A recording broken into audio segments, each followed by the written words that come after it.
Ang sakit ng katawan ko. Mukhang hindi alam ng teacher natin na nangyari kagabi. Kung ganun pala, tagumpay ang misyon. Oo nga, tama ka. Yagura, totoo ba yung narinig ko na apo ka ni Yagura?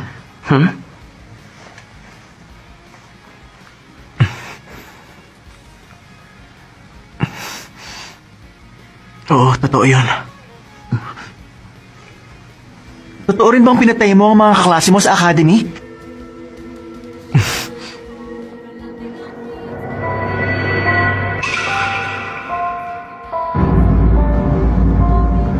Nung natauhan ako, bagsak na silang lahat.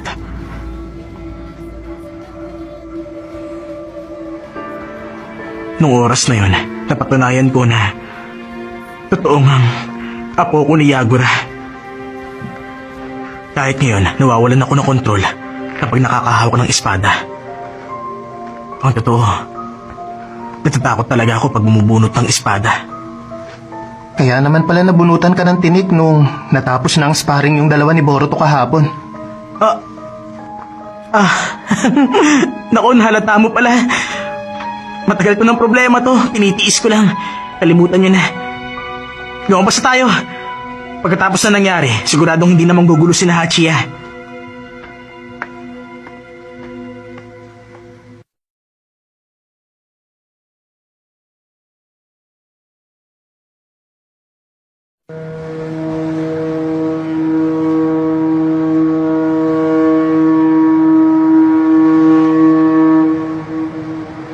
Yung tungkol sa kasunduang pangkapayapaan sa pagitan ng mga bansa sa Middle Sea, sa Land of Fire, Water, Waves at Sea.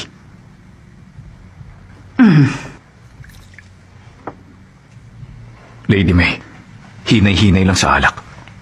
Ayos lang ako, Shino. Kailangan ko lang kasing kontrolin ang chakra ko sa katawan. Kita niyo na? Yan ang sikreto nating mga kunoichi. Ituloy na natin ang usapan. Sa mga oras na ito, ang kailangan nating gawin ay pag-aralan ng estado ng mga gawain. Dahil walang balak pumirma ang Land of Water sa kasunduang pangkapayapaan, ayaw nila. Oo, tama ka. Yan din nga ang konklusyon namin. Naniniwala ang mga feudal lord ng aming bansa na ang kawalan ng katatagan ng mga kalapitbayan ay nagbibigay ng mas maraming kapangyarihan at pagpapalawak.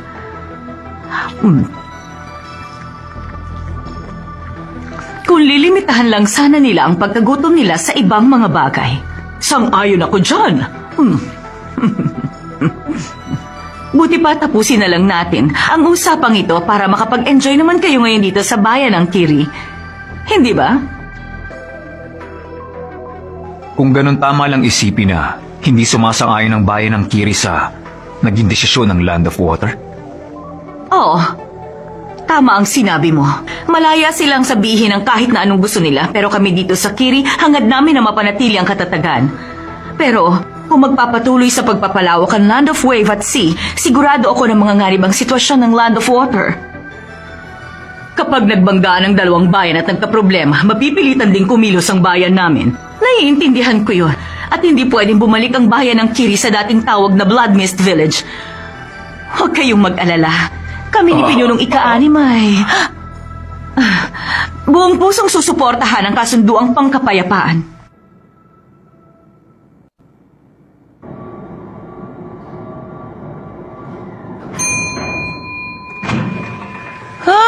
Nakakapagod. Sa palagay ko naman okay na tayo ngayon. Pero sana wag na ulit kayo pupunta sa labas ng kayo lang. Hindi na mauulit yon. O sige na, may iwan ko na kayo.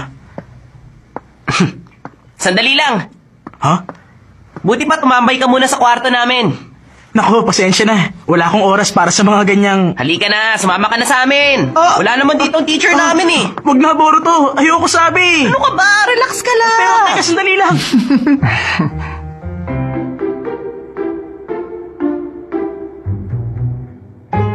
Ganun yan ang tira mo Ito naman ang sa akin. Ano? Tingnan ko lang kung matatapatan mo to.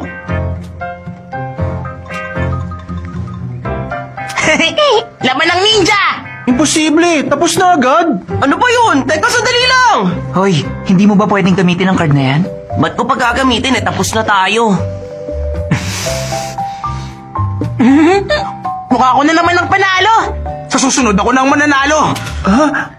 Yan, ganyan nga. Laban lang, Kagura. Ano? Gusto mo pa maglaro? Hindi pwedeng matapos to na ikaw ang panalo! Ngayon ko lang nalaman na ganyan ka pala. Huwag mo na lang siyang pansinin.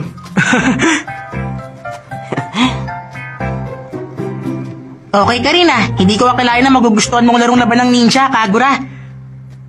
Nagulat nga rin ako sa sarili ko. Ang totoo, bihira lang naman ako maglaro ng ganito Ngayon ko lang nalaman na sobrang saya pala nito. Oo naman. Nawala nga agad ang lungkot mo dyan sa mukha mo Tingnan mo nga, ngayon masaya ka na. Ha?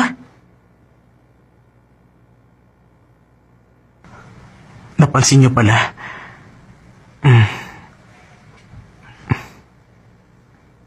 Salamat Alam mo, Kagura, mukhang wala kang mga kaibigan, kaya... Gusto ko lang malaman. Kaibigan mo yung Hachiya na yun, tama ba ako? Ano? At paano mo naman nasabing magkaibigan sila? Eh kasi magkaklase silang dalawa nun sa academy. Totoo yun. Magkaklase nga kami noon ni Hachiya. Kaya lang, dinibdib niya ang kwento ng bayan namin, kaya napasama siya sa masasamang tao. Yun ang dahilan kaya nagkalayo kaming dalawa. Hindi siya nagkaroon na ako ng mga kaibigan noon, pero sobrang sakit nun. Masyado kang naapektuhan ng katotohanan ng apo ka ni Yagura, kaya nilagyan mo ng pader paligid mo, tama?